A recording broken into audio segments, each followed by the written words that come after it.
Stephen MacLean in New York for Flashez, New York, the punk capital of the world, and I'm in the offices of Punk magazine with the editor John Holmstrom and Legs McNeil. What do you do, Legs? Well, I work as resident punk.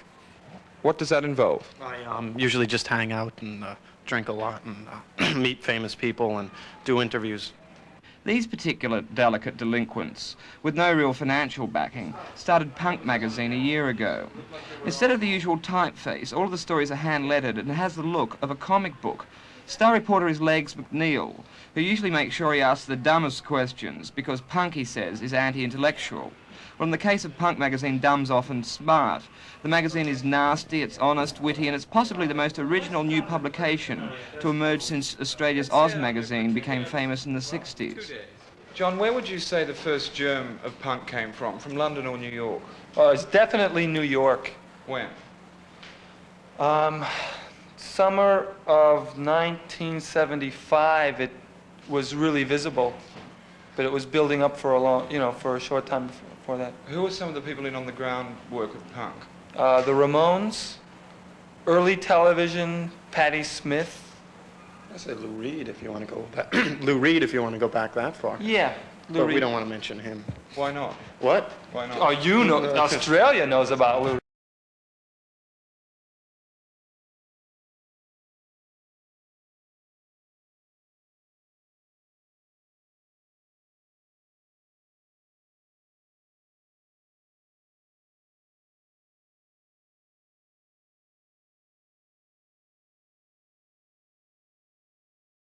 So far, punk rock has probably gotten more publicity than the actual music itself warrants.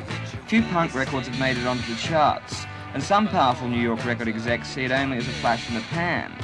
What punk has created, and it's quite important, is the first explosion of rock style we've seen in a very long time. For instance, these English punk fans have put the polish on the punk fashion look. And already big department stores around the world are cashing in and selling punk t-shirts and so forth. And even some big-time fashion designers are getting into it. For well over $1,000, you can actually buy punk evening gowns designed by Xandra Rose. Punk in England is very much a product of poverty and unemployment. Can that be the case here in America? It's Yeah, I'd say so. poverty, yeah. I mean, nobody here is rich. Yeah, no one has any money. But we don't cry about it. Kids in America aren't as generally as poor, and in Australia as they are in England. The people that hang around Right. the punk movement, everyone's really poor, you know. I mean, kids generally in the United States, I think, are a lot richer than kids in London. But, you know, the people, that hang around at CBGB's and, We just know how to get over. Yeah, right. Like, I think we're more intelligent than those London guys, because we know how to get over. They don't understand how we have the resources to put out the kind of product we do, and they just don't use their heads. Yeah, the sniff and glue that English paper said, well, if we had the resources that Punk magazine... We don't have any resources. We don't have any money. We just know how to get over, you know? When you say get over, you mean you know how to put out a paper and be constructive about How to punk? make something out of nothing. Yeah. We never have any money. Yeah. I don't know how we bring out each issue. I don't know how we live. Right.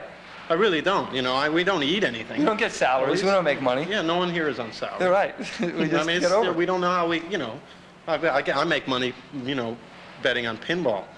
You're a pinball kid. Yeah, at, 5 o'clock in the morning at the Kiwi Club.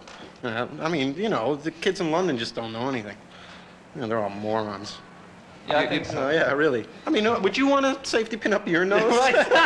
It's a way to get attention, though. Well, I think they've always tried to be more A stupid way. Already it's like over with. All they did was pick up on the fad element. Yeah. But people in New York are too smart to make it a fad, It's been happening here a lot longer. Too smart in Sydney, having been there, John, to make it a fad there, and in Melbourne and Adelaide? I think so, too. I think, when I talked to the Saints and Radio Birdman, they were really smart.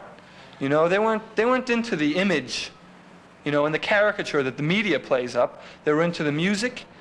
Yeah, I was really glad to meet all these people who were really as much tuned into it as anybody in New York. Was the look different in Australia compared to New York? Yeah. People in Australia tend to be a little bit more naive, but a little bit more intellectual about it.